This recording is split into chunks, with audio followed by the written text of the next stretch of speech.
We're here to present the Joe Greene Great Performance Award today. It's going to go to Joey Porter Jr. Actually had a lot of good rookie contributions this year. Joey, though, with his play over the last half of the year, really has stood up for the Steelers. Third cornerback in the history of this award to win it. Chad Scott and Delton Hall were the others. And first Steeler defensive player since 2019 to win the award. Presented to Joey Porter.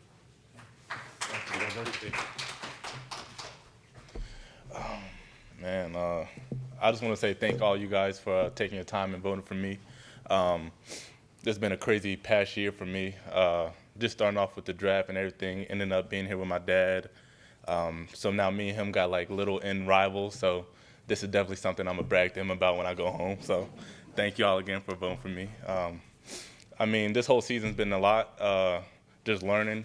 You seen Pat Pete in here, just being on his side, being able for him to teach me so much in the game, really elevated my game. So I could just go out there and do what I do. So thank you guys again for voting for me, and yeah, let's get to it.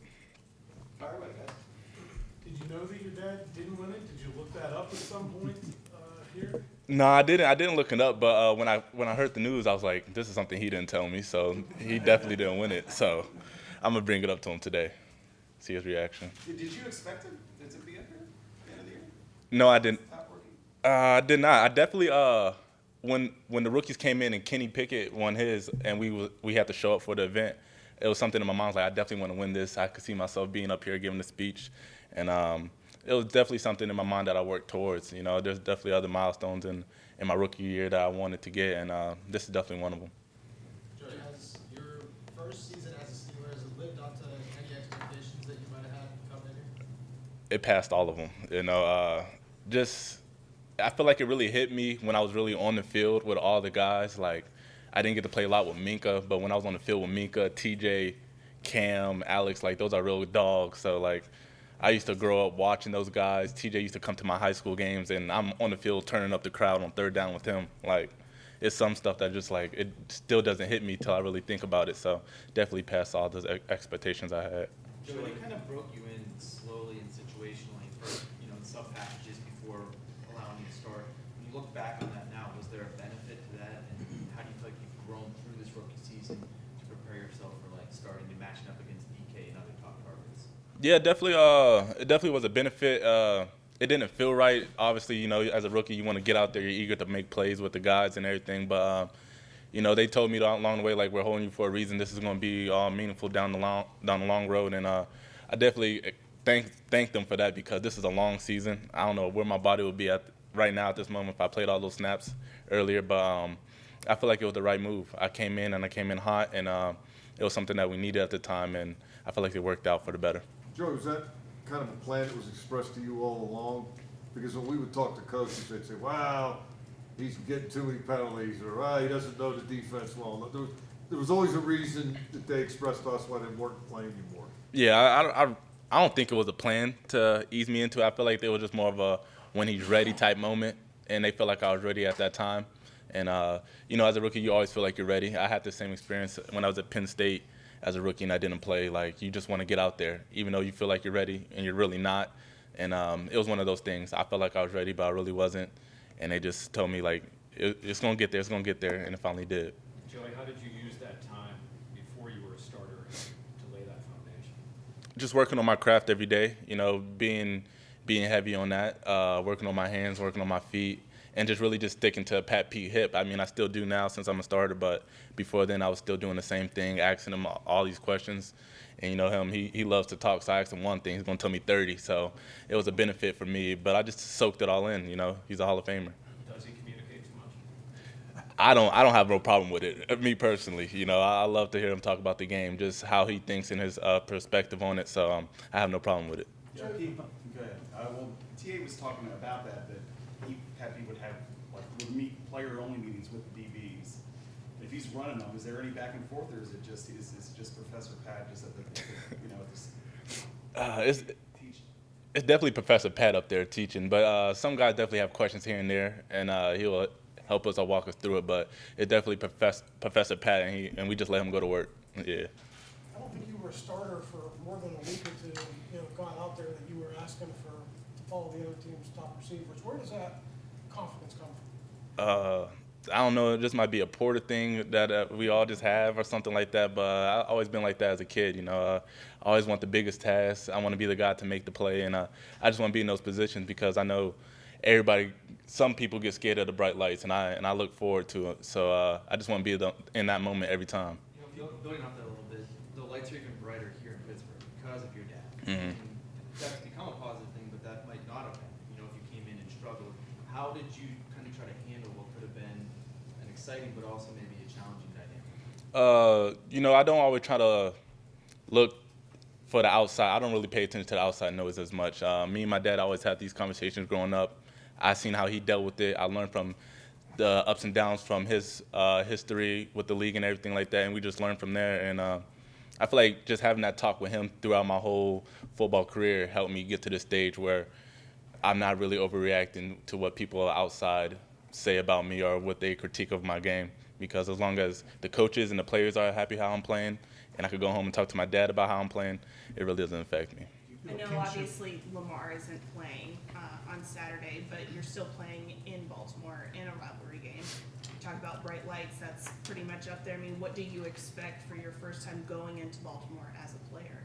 I expect it to be fireworks. It's going to be one of those environments, a playoff environment, and I'm looking forward to it. I love away games when it's us versus their whole stadium. It just really puts you in the moment, and yeah, I'm ready for it. I'm looking forward to it. Joey, I know you were upset draft not going in the first round. Does that still bother you? Does that motivate you, or are you past that? Yeah, it still gets under my skin sometimes, because I just felt like I was CB1 for sure, and it didn't pan out that way, and luckily it didn't pan out that way because I ended up here. So I feel like it was all worth it. I feel like it elevated my game even more because I came in the league with more of a chip on my shoulder to prove myself, and I feel like I'm still proving myself every day when I step out on the field. I don't think like I'm there yet. Obviously, I still got a lot to learn. So yeah, we're just gonna keep working. Do you think that will always be there, or can you eventually show it? I gotta win a couple rings for that thing to go away. Yeah, I need to win some rings for that to go away. Do you feel a kinship or going forward with Broderick and Keanu and Darnell, whoever it is, your rookie class, and how you've all been starters to a point here so far, and we could build going forward, how long we be together? Yeah, it was something crazy because we all kind of had these talks when we all got drafted in our little group chats. We were like, yeah, we're going to do big things together. Like, this is a draft class where we're going to make some waves. And I feel like we all had the same idea. Came in, worked hard, and we all earned our spots. It wasn't given to us. And I feel like we've been playing pretty well. Like, all the guys that had opportunities to get on the field showed what they are capable of, and we just got to keep growing from there. Joey, what are those post-game talks with your dad like? Just really about how I played and what he seen I could get better on or what I did really good. And I probably wouldn't want to know other way. I like when he's hard on me when I need to work on my stuff, like early in the year with my tackling. He didn't like it at all, He did not like it at all, and which is understandable. I didn't like it at all. He was like, you never want to put something on tape where you want to turn your head. So I was like, yeah, we got to get that off my tape. And I feel like we've been trending in the right direction with that, and we just got to keep going that way. What did you do to feel like to focus on the tackling? How do you feel like you improved? Not overthinking. I knew I could tackle. I did it in college multiple times. It was one of my strong suits. So I just felt like when I just let the game slow down, not be so antsy, that I'll start tackling like I used to. What's the feeling of this week, knowing, yes, you're going to Baltimore, yes, you have a chance to play, get into the playoffs, and need some help?